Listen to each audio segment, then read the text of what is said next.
नमस्कार, आप देख रहे हैं परमाण टाइम्स, सच के साथ हमारी खबर।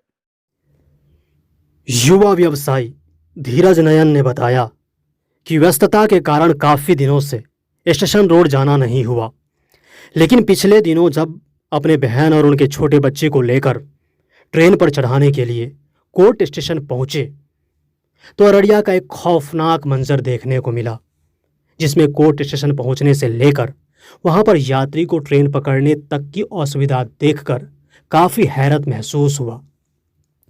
जबकि रेलवे से सभी का आना जाना होता है, हमारे देश का सबसे बड़ा नेटवर्क जो सामान ढोने से लेकर यात्रियों के सफ़र के लिए सबसे सस्ता और सुगम साधन है। यहाँ अपार संभावनाएं हैं, पर्यटन के दृष्टिकोण से भी और शिक्षा, स्वास्थ्य और रोजगार के दृष्टिकोण से भी हम लोग काफ़ी आगे निकल सकते हैं। हमारा जिला फणीश्वरनाथ रेणु की जन्मस्थली के साथ एशिया का सबसे ऊंचा मंदिर मां खड़गेश्वर काली मंदिर के लिए प्रसिद्ध है। इस मंदिर के गुंबज की ऊंचाई 152 फीट है। वहीं दूसरी ओर जैव विविधता उद्यान कुसियार गांव अररिया में है, लेकिन यहां पहुंचने का प्रमुख मार्ग जो पूर्णिया, कटिहार, पटना, कोलकाता, नई दिल्ली, चंडीगढ़ एवं नेपाल के सफ़र के लिए सबसे ज़्यादा ज़रूरी है, लेकिन इनकी पीड़ा को समझने की कोशिश किसी ने अभी तक नहीं किया। जबकि मजदूर, किसान, छात्र, व्यवसायी एवं जनप्रतिनिधि हर किसी को कभी न कभी इसी मार्ग की कठिनाइयों से दो चार होना पड़ता है। स्टेशन के साफ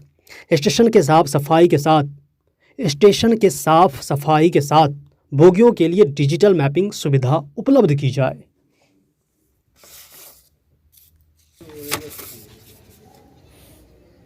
वहीं मनीष झा ने बताया कि सीमांचल का यह क्षेत्र ऐतिहासिक दृष्टिकोण से फणीश्वरनाथ रेणु की धरती एवं एशिया का सबसे ऊंचा मां खड़गेश्वर काली मंदिर, बाबा सुंदरनाथ धाम जैसे अनेक धार्मिक स्थलों के दर्शन को लेकर।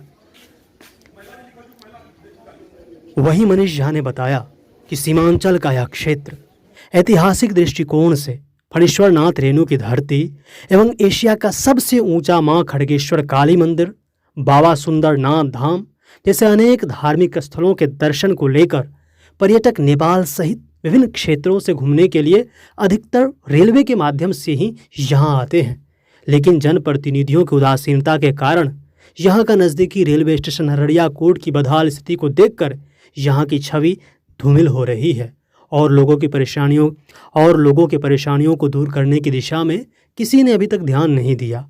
हम दोनों फेसबुक के माध्यम से जनप्रतिनिधियों से जल्द कोर्ट स्टेशन से लेकर अररिया के मुख्य मार्ग 4 लाइन की बदतर स्थिति को दुरुस्त करने की दिशा में अपील किया है। इसी संबंध में हमारे संवाददाता ने दोनों युवाओं से बात की। समाज सेवी धीरज नयन और मनीष झा जी, दोनों को ने फेसबुक के माध्यम से कोर्ट स्टेशन और मुख्य मार्ग पर जाने वाली सड़क को लेकर अररिया जिले से जुड़े एक अहम मुद्दा को उठाया। आइए धीरज जी से पूछते हैं इनको क्या क्या मुख्य समस्याएं यहाँ दिखाई दे रही है और इसका निवारण के लिए क्या किया जा सकता है, बताइए दीदी। सबसे पहले आपको बहुत बहुत धन्यवाद कि आपने फेसबुक के माध्यम से 2 दिन पहले हम और मनीष भाई जो दिखाने का प्रयास किए थे, डालने का प्रयास किए थे, वो आप तक पहुंचा और आप आए और हम लोगों का जो समस्या था उनको, उस समस्याओं को जनता के सामने जो है आप अपने माध्यम से लेकर के जाने का प्रयास करेंगे। इसके लिए आपको बहुत बहुत धन्यवाद। यहाँ पे सबसे बड़ा समस्या ये है कि रात में जब यहाँ पे ट्रेन आती है, ये अररिया जो है ये ऐतिहासिक स्थल है, ये हम लोगों का धरोहर है। यहाँ पे माँ खड़गेश्वरी काली मंदिर का दर्शन करने के लिए बाहर से लोग आते हैं और एशिया महाद्वीप में सबसे ऊंचा काली मंदिर होने का रिकॉर्ड है। दूसरा नंबर में फणीश्वरनाथ रेणु का धरती है ये अररिया। तो इस अररिया को देखने के लिए और ये फणीश्वरनाथ रेणु का जो कर्मस्थली है उसको देखने के लिए लोग बाहर से आते हैं और बाहर से आने के बाद अगर लोग अररिया कोर्ट स्टेशन का इस स्थिति, ये जर्जर हालत को देखे तो लोगों के ऊपर में क्या अररिया का उससे जो है छवि क्या बनेगा? अच्छा तो नहीं बनेगा क्या मनीष भाई? इससे छवि अच्छा नहीं बन सकता है। अभी हम यहाँ पे आए हैं तो देख रहे हैं कि यहाँ पे महिला शौचालय है, महिला शौचालय में गेट तक नहीं है। अगर कोई महिला यहाँ पे आए शौचालय जाए तो कैसे जाएगी शौचालय? वो तो बाहर में कहीं पर बैठ करके फिर शौचालय करेगी। इससे हम लोगों का क्या प्रतिष्ठा धूमिल होगा या नहीं होगा? 100% प्रतिष्ठा धूमिल होगा।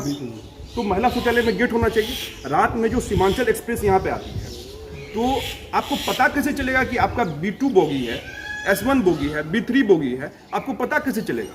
उसके लिए यहाँ पे LED बॉक्स में, जो हम लोग कटिहार में देखते हैं, हावड़ा में देखते हैं, पटना में देखते हैं, सब जगह देखते हैं, वो यहाँ पे लगा हुआ होना चाहिए कि नहीं? आप अपने वाइफ के साथ में, अपने परिवारजनों के साथ में, अपने पापा के साथ में जो वृद्ध है, या फिर अपने परिवार के कोई भी सदस्य के साथ में, अपने फ्रेंड के साथ में यहाँ पे आइए, सज धज के आइए, हम जा रहे हैं दिल्ली, ठीक है? और यहाँ पे रात में आप खड़े हैं, आपको पता चलेगा कि ट्रेन तो B2 बोगी, किसी से पूछे, इंक्वायरी बता रहा है कि वहाँ पे लगता है B2 बोगी, कहाँ पे? इंजन जहाँ पे लगती है वहाँ पे तो आप खड़े हैं, पर जब ट्रेन आई है तो पता चला है B2 बोगी वहाँ से 15 बोगी पीछे है, तो वहाँ से दौड़ करके आप वहाँ तक जाइएगा, ठीक है? खासकर दो लोगों को ज़्यादा परेशानी होती है, एक जो है बच्चे को या वृद्ध को लेकर आए, और दूसरा जो पेशेंट लोग को लेकर बाहर जाना है। इसमें परेशानी ये होती है कि यहाँ पे मान लीजिए उस समय में हजारों लोगों का भीड़ होता है, जो यहाँ पे हमारे कुछ लेबर लोग हैं जो यहाँ से दिल्ली जाते हैं कमाने के लिए।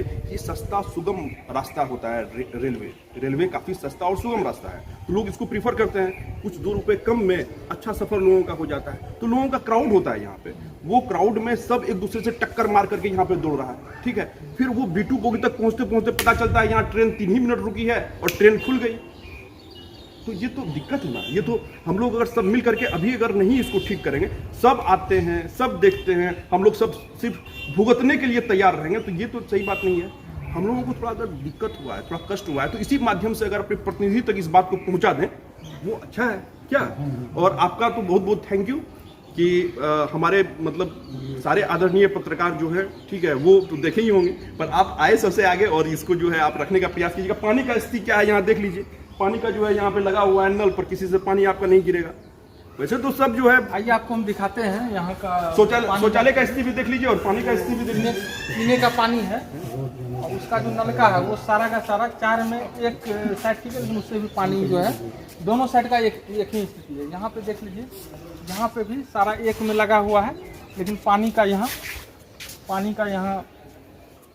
आने का कोई ये नहीं है। आदमी यहाँ प्यासा मर जाएगा उसको। और ये जो आपका रास्ता है, अररिया कोर्ट स्टेशन आने का जो रास्ता है, वो रास्ता का जो है कितना भी मतलब कुछ भी बोले तो लगता है कम ही होगा, क्योंकि जितने भी ब्लॉक हैं, फिर आपको जाकर के प्रखंड विकास पदाधिकारी का ऑफिस है, PSC है, ठीक है, सारे ऑफिस यहीं पे हैं, सारे ऑफिसर्स यहीं आते हैं, ठीक है। और ये रोड में इतना बड़ा गड्ढा है, ठीक है। और बताइए, अगर कोई मतलब कि पदाधिकारी आते हैं या फिर बोलिए कि कोई मिनिस्टर अगर आते हैं या हमारे आदरणीय मुख्यमंत्री साहब आते हैं, तो उनके आने से कुछ दिन पहले पूरा चकाचक उनके जाने के बाद एक्चुअल में उनको भी तो सही चीज का पता चलना चाहिए कि नहीं चलना चाहिए पता? बताइए तो। बिल्कुल चलना चाहिए। यही हम लोगों का बात है, और आशा करते हैं कि आप जो रखिएगा इस बात को इस तरह से रखिएगा कि जल्दी ठीक हो जाए। मेन उद्देश्य ये है कि जल्दी ठीक होना चाहिए और लोगों को परेशानी नहीं होनी चाहिए। यहाँ मतलब बहुत ही खराब स्थिति है। यहाँ पानी का आप देख लीजिए स्थिति। यहाँ एक महिला शौचालय है जिसमें गेट नहीं है, जो दुर्भाग्यपूर्ण है।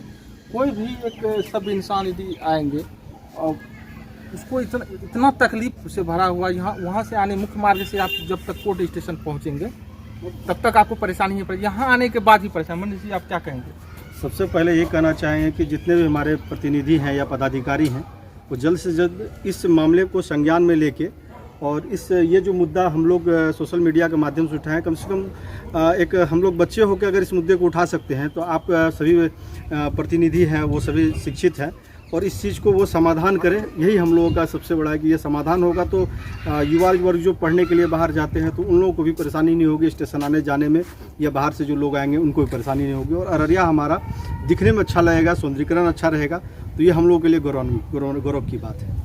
दो मुख्य विषय है, एक तो ये फणीश्वर नाथ रेणु जी का यहाँ जन्मस्थली है, और दूसरा वहाँ ऐतिहासिक काली मंदिर है जो बाहर नेपाल हम लोग का सटा हुआ है। एक तरह से कहिए विदेश से लोग यहाँ आते हैं। नंबर 2, दूसरा मजदूर हुआ, वो कमाने के उद्देश्य से बाहर जाएंगे। छात्र हुआ, वो शिक्षा लेने के लिए पटना दिल्ली जाएंगे। इसके बाद कोई स्वास्थ्य सेवाएं के लिए पूर्णिया या पटना दिल्ली जाएंगे। वो सबको भी काफ़ी परेशानियों का सामना करना पड़ता है। वो नहीं करें, ये दोनों ने मिलकर बहुत ही अच्छा मामला को उठाया, और ये जितना जल्दी होगा जनप्रतिनिधि और प्रशासन से परमान टाइम्स भी कहते हैं इसको जल्द में जल्द इसमें सुधार लाए। अभी खबर में इतना ही। अपनों के साथ खुद का ख्याल रखिए और परमान टाइम्स YouTube चैनल को लाइक, सब्सक्राइब और शेयर भी